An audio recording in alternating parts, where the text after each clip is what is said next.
Welcome. We are so thankful that you have joined with us to watch this message. We pray it will be a blessing to you, that we'll all learn from it, grow, and become more like Jesus. Let's join in watching the message at this time. Well, good morning to another week of our Fun in the Summer with Jesus series, where we're talking about summertime activities and paralleling them along with the teachings of Jesus, the teachings of the Bible. And we may eventually bounce into the Old Testament, for so far we've stayed in the New Testament. And I will give you a heads up. I'm glad to see some of the Hawaiian shirts and so forth. Next week is 4th of July on Sunday, so let's go red, white, and blue. Let's really bring it out next week, which you really shouldn't have to be asked to do that. But today is Beauty and the Beach. Beauty and the Beach. Each year, let's go back a little ways. Thanksgiving is usually when it all starts. We look forward to Thanksgiving and we start gaining those few extra pounds and the inches start coming on our bodies. And then the holidays of Christmas and New Year's, it just keeps coming on. Of course, we all make the New Year's resolutions. We're going to take it off. We join the gyms. We go through all that. And the pounds don't come off. They just stay there all through the winter. But you let the warm weather start coming, and every last one of us start thinking, how are we going to look this summer when we get into our summer clothes? You know, our heavy winter coats, the heavy winter clothes, they cover things up. But the summertime, even though the clothes are looser, we're starting to think, how are we going to look? And so we start becoming conscious of our appearance. And we think, well, we can lose a couple pounds, we can lose a couple inches, and so forth. And so it's all about how we relate to other people. How will other people accept us? What do we want to look like to them? And we can see this with our clothing that we wear. Some people wear torn jeans, and they wear them to church. When I was on the farm, we threw those pants away, or we patched them up, but though that's the style, and you fit in with the latest culture. Or the same people, or those different, we dress up. We want to look classy. We want to look nice. Then, of course, you got the styles where the guys wear their pants that's barely hanging on, and that's their style. And we can keep on naming a bunch of styles. And why do we do it? Well, because we like them, and also because we want to fit in. We're conscious of what other people are going to think about us. So with that in mind, let's go to Jesus' teaching, Luke chapter 12, beginning with verse 22. Then Jesus said to his disciples, "Therefore I tell you, do not worry about your life, what you will eat, or about your body, what you will wear. For life is more than food, and the body more than clothes. Consider the ravens. They do not sow or reap. They have no storeroom or barn, yet God feeds them. And how much more valuable you are than birds. Who of you, by worrying, can add a single hour to your life? Since you cannot do this very little thing, why do you worry about the rest? Consider how the wildflowers grow. They do not labor or spin. Yet I tell you, not even Solomon in all his splendor was dressed like one of these. If that is how God clothes the grass of the field, which is here today and tomorrow is thrown into the fire, how much more will he clothe you? You of little faith." Now, when we hear this, we know that Jesus is talking about worry and being overly concerned about where food is going to come from, where the clothing is going to come from, and so we understand that aspect of teaching. But back in that day, it was more so, yet it was more prevalent. We are a very affluent culture. We are filthy rich compared with the people of Jesus' day. They had very little. Many of them had no clue where the next meal was coming from.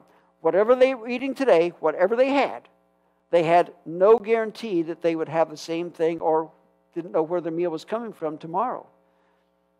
Even the poorest in our country that's able to get welfare, government programs, Medicaid, whatever it is, the very poorest are many times better off than the people were in Jesus' day. Now our problems comes from the fact that we want to have all the latest gadgets.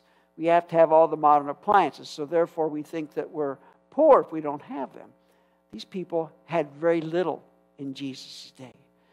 So a different culture. They maybe had one set of clothes and that was it. Maybe not even a home to live in. They were out in the streets or out in the country or wherever it was, that very, very sparsely populated area, so they would easily live out, camping, whatever. Very, very different life. But so this is the people that Jesus was talking to back then. Completely opposite from us.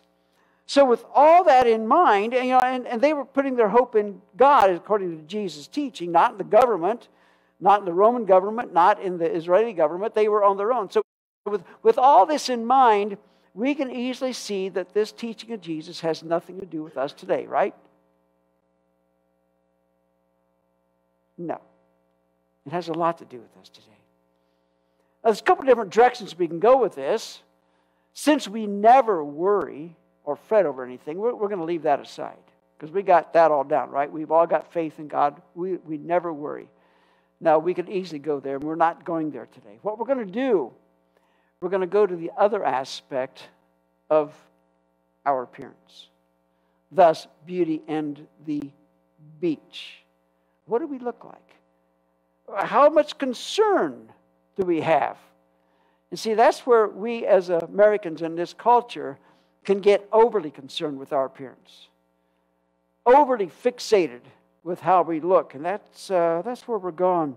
Now, Jesus does not tell us to look like slobs. He does care about our appearance. And after all, the teaching that Jesus has here, he says, consider the ravens. They have food to eat. God takes care of them. Consider the wildflowers. Now, my neighbor back in Shawnee, my neighbor planted wildflowers last summer. And they are absolutely beautiful. They're bright yellows and reds. And so when I read this, it's like, wow, I get it. But Jesus was saying that God clothed these wildflowers, much more adorned than Solomon and all of his money and splendor. But yet they're here today, gone tomorrow. And so God cares more for us than he does the wildflowers. And so keeping everything in perspective. So what we're saying, though, is that God does care how we look. So don't think that we're going there. Don't think I'm pointing away from the fact that we shouldn't try to look good. That's not where we're going. But let's get started with this. Let's ask this question, answer this question. Immediately after showering and looking in the mirror, what do I see and who do I see? So in other words, you've been in the shower and you've done a total wash. You got your hair washed, no makeup on your face, ladies. Guys maybe haven't shaved. You come out of the shower, you dry it off, you look in the mirror. What do you see? Do you see the problems? Or do you see the beauty that God has given to you? What do we see when we're looking in the mirror? Marion, I'm going to attempt her name once. Marion V. Liatog, maybe. We're going to call her Marion. Is a professional lady that dresses up every day for the office work. Sounds like she works with other professional ladies. Wears nice outfits, does makeup, does the whole ball of wax. But her husband always told her that she looks beautiful even without her makeup. So he often questioned her, why do you wear makeup?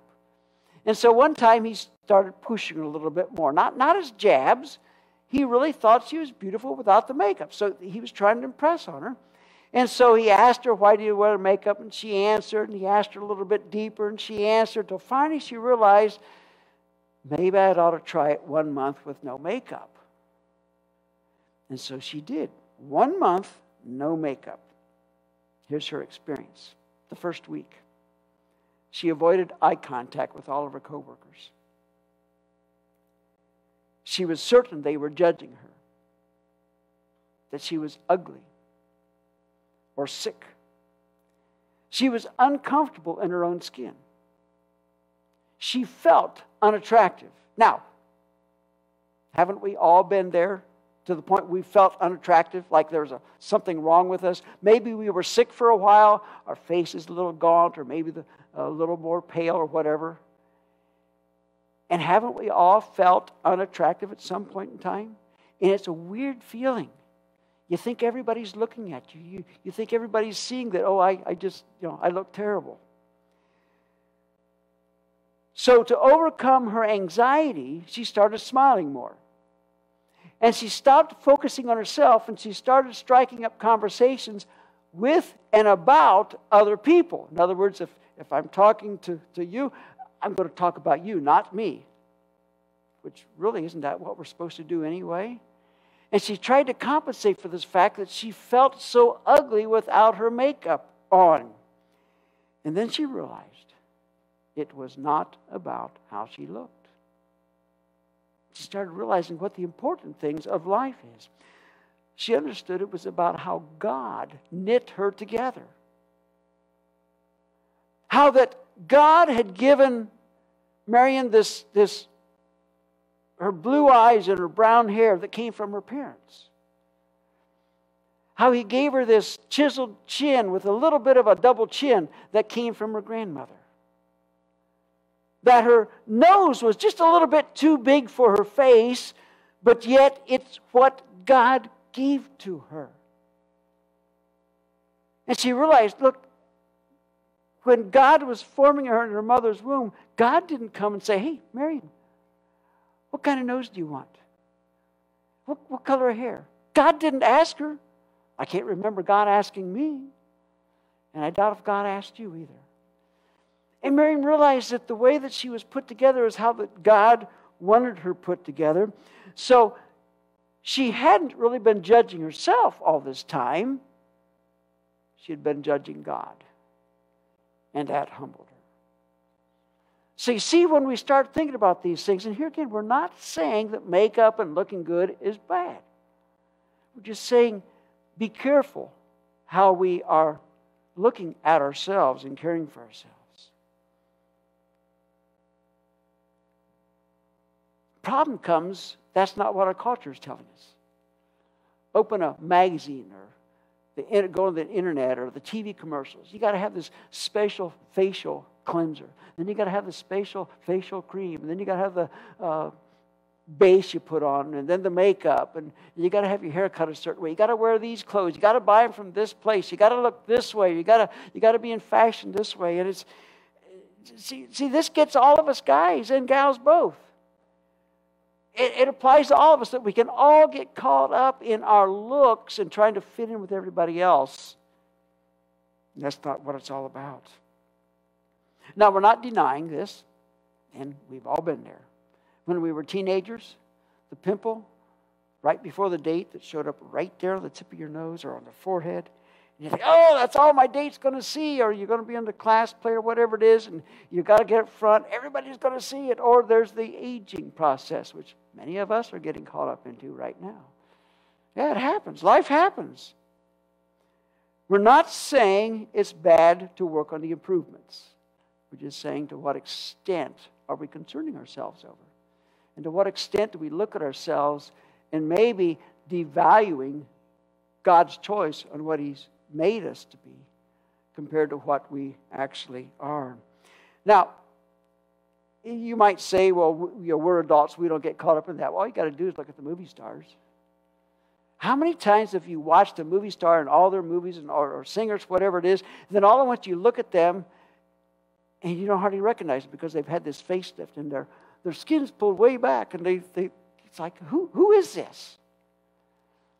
See, we get caught up in it, and we wish that, like the movie stars, they get a tuck and a lift here and so forth.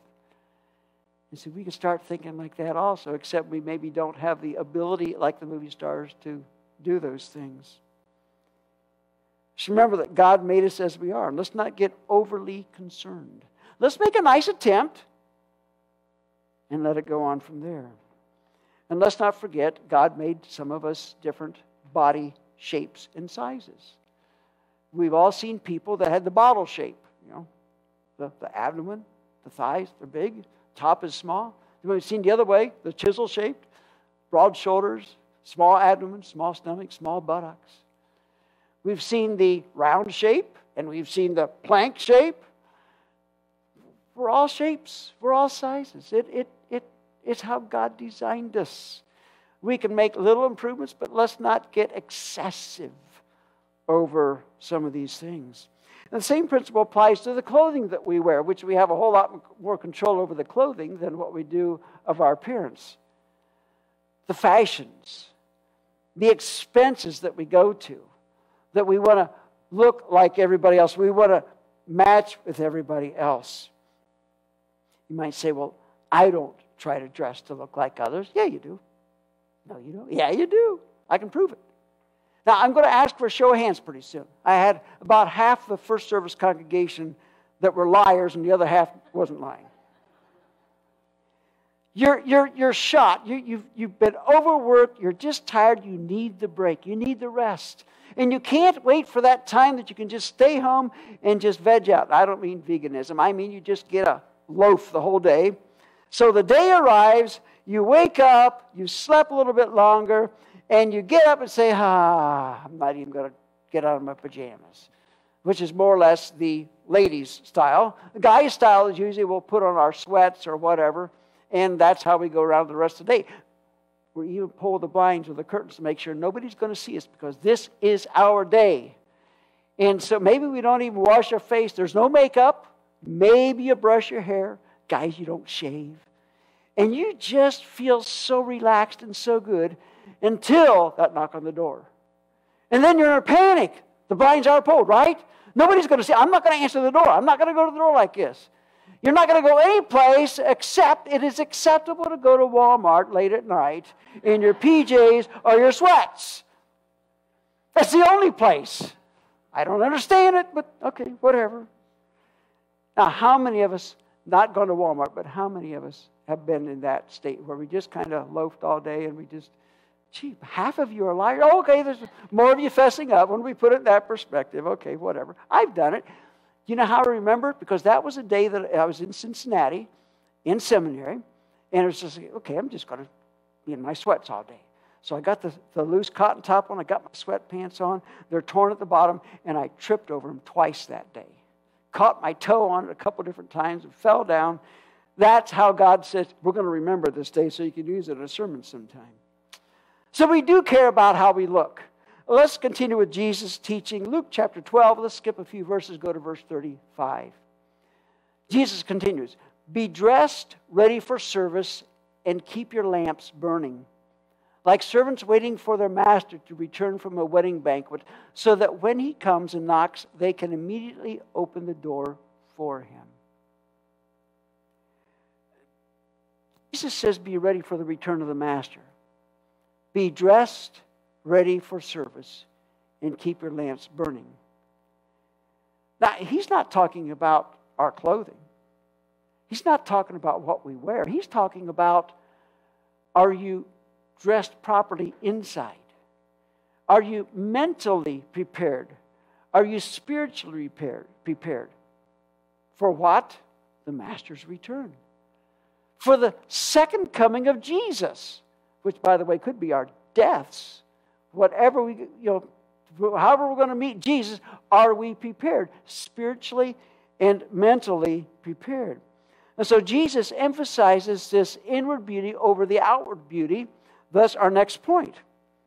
Overemphasis on outward beauty is vanity. It's vanity. It's cheap and temporary. Now, when I say cheap, I mean it's of little value. Not cost-wise, but it's just of little value. It's worthless to worry about these things. Outward beauty hardly ever lasts the test of time. Now, there's been a few people that I have seen that have aged so well that they actually look more handsome or more beautiful as an older person. It does happen occasionally. But how many times have we gone to an anniversary celebration of somebody that's been married 60, 70 years? Now they're getting up in age.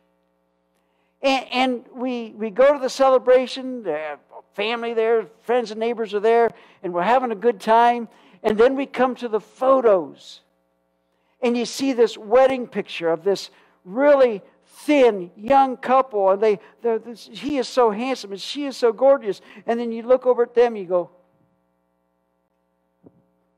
is this the same couple? They blossomed. We all age. It's a natural process. And if you don't think it is, it's biblical that we age. Proverbs chapter 31, verse 30, the first part of verse 30 says, charm is deceptive and beauty is fleeting. Think about the birds in the springtime and the animals in the springtime. They're all so beautiful. You know, the birds, the male birds, they're the most beautiful ones. You ladies in our race, you're the most beautiful ones. Beauty attracts us. And we each have our own little description of what's beautiful to us. So beauty attracts, but it's fleeting. It's not going to last. Now, do you think the Bible doesn't care about our looks? Oh, no. Don't get that wrong impression. All we have to do is to go to the Song of Solomon, or Song of Psalms, chapter 1, verse 15. Now, Song of Solomon is about two lovers, a young married couple. And verse 15 says, how beautiful you are, my darling. Oh, how beautiful. Your eyes are doves. Now, understand the love language several thousand years ago is a little bit different than us today, but it still says the same thing. Now, the thing about the Song of Solomon in this love story, it gets to be R-rated later on. If you don't believe it, just go home and read the Song of Songs this afternoon. The descriptions of their bodies, the descriptions of the beauty, it's very erotic in areas. The Bible respects the beauty of our youth. And the Bible honors that. But remember what Proverbs says. Charm is deceptive and beauty is fleeting. But there's something more valuable than outward beauty. Now, I'll set this up. My wife, Martha, passed away 19 years ago. Now, I don't like being single, but I get a look. And I have no guilt over looking at beautiful women. Okay, so we got that set up. The rest of you guys aren't supposed to, but I know you do. And gals. I have seen women, and usually they're between the ages of 18 and 30, that are just drop dead gorgeous. God put everything in place on these ladies perfectly. And I've seen them and I've admired them. Not lustfully, but just to say, God, this is beautiful. And then I got close enough to hear them talking.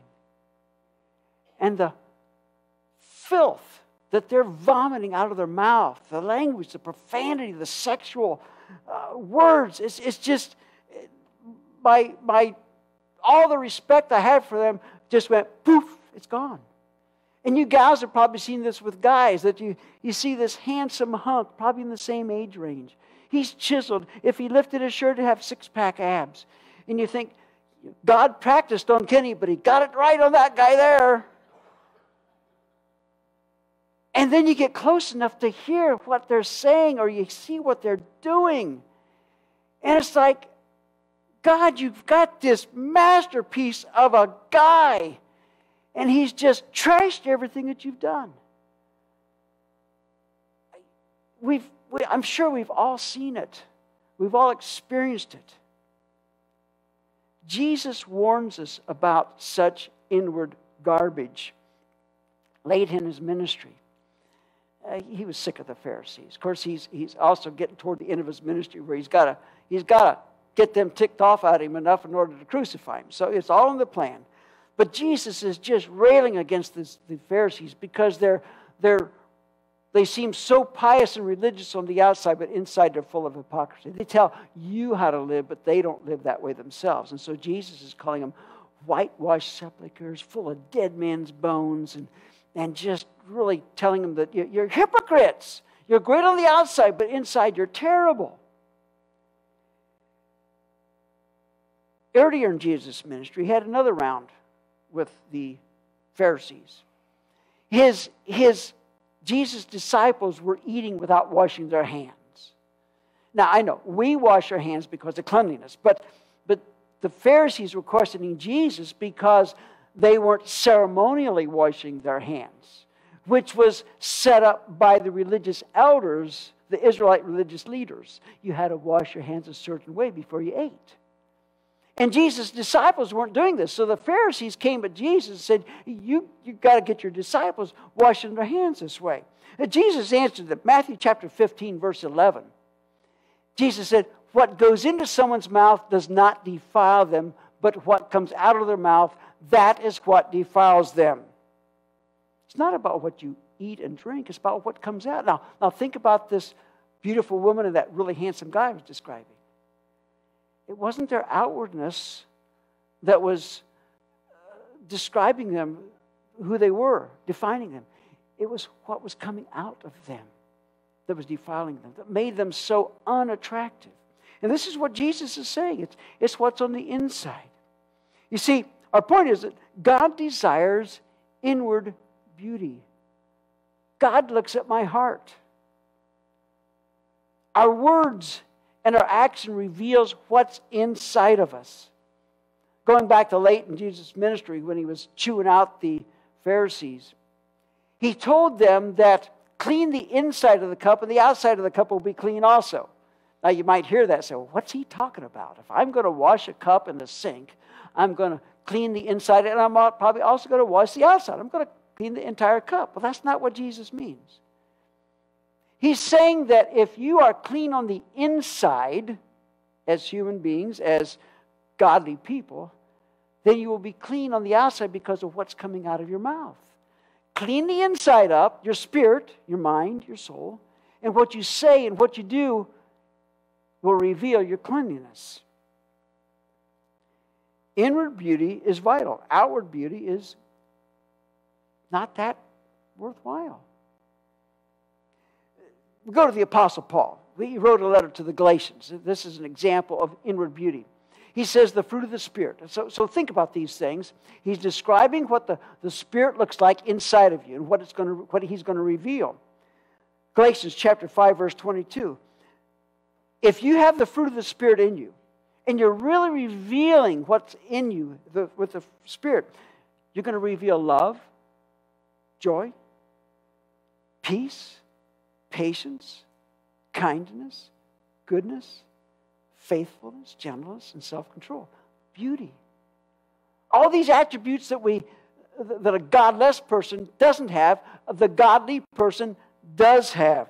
We go to the Old Testament, and remember back in the time of the Judges in the Bible, the book of Judges, how it was so corrupt and things were gone bad and so forth, and God had rescued the people, and the people cried out, we want a king. So God relented. He said, Samuel, go anoint Saul as the king. So Saul is this handsome young guy. He's a head taller than everybody else. And so Saul became their king. He was a great warrior. He led them to battle. He led them for years, but then he started off godly, but he started leaving God. He became prideful and arrogant. And so God said, I've had it with this guy. Samuel, go anoint somebody else. So he sent Samuel to Bethlehem, to the home of Jesse. And Jesse brought his sons out. And one of the first sons that Samuel saw was Eliab, how do you say his name anyway? One of David's older brothers. And this was a handsome guy. He was tall, he was muscular. He's everything that what Saul was. And Samuel thought, this must be the next king. 1 Samuel chapter 16, verse 7. But the Lord said to Samuel, do not consider his appearance or his height, for I have rejected him.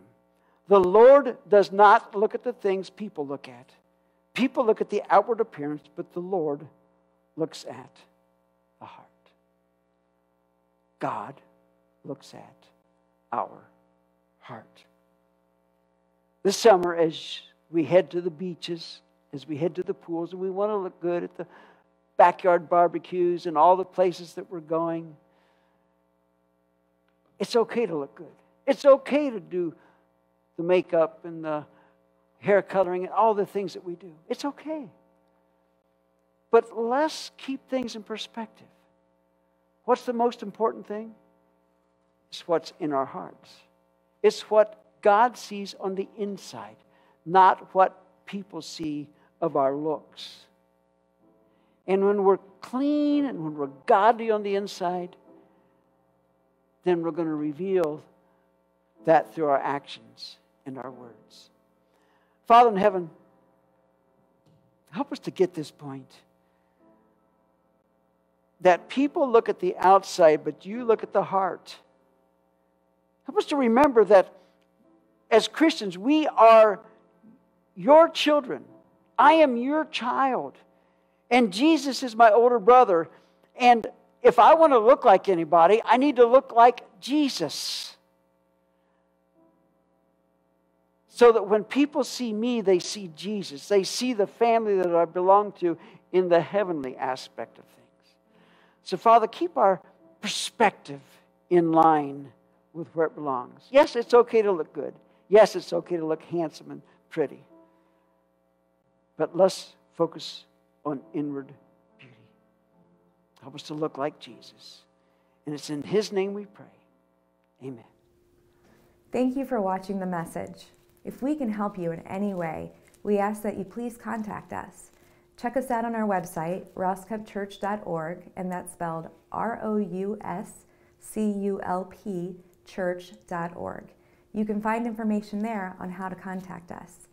We'd love to hear from you or talk with you and help you in your walk with Jesus.